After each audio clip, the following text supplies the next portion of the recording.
The OAS Summit is an opportunity for leaders from around the Western Hemisphere to come together and discuss important issues affecting the region.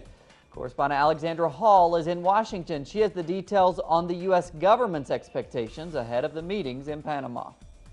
2015 will forever be marked as the first year Cuba attended the Summit of the Americas, as President Obama and Castro will likely shake hands for the first time since the restoration of US-Cuba relations was announced last December. The Obama administration wants to be ready. Guest list diplomacy is not what this summit is about, but it is true that 35 countries will be at this summit for the first time, and that is important.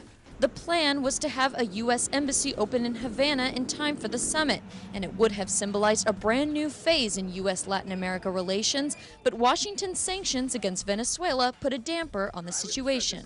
We remain divided by profound differences on, issues related to democracy, to human rights, and so forth.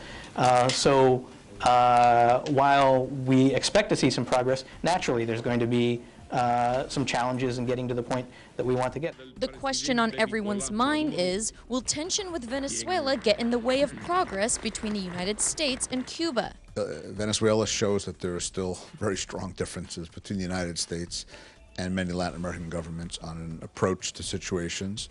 And so I think we see that despite the Cuba change, which is very positive, it's not going to be easy to improve U.S.-Latin American relations. The brother Castro both issued statements in favor of President Maduro against the United States. That was 1 month ago. Now many observers expect member countries of UNASUR to back up President Maduro if and when he raises the issue of sanctions at the upcoming summit. Even Juan Manuel Santos, the president of Colombia, slammed the U.S. sanction.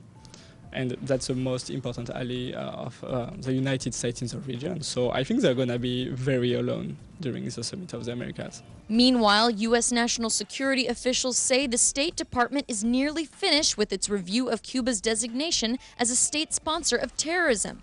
That process and its outcome are expected to be announced in the coming days.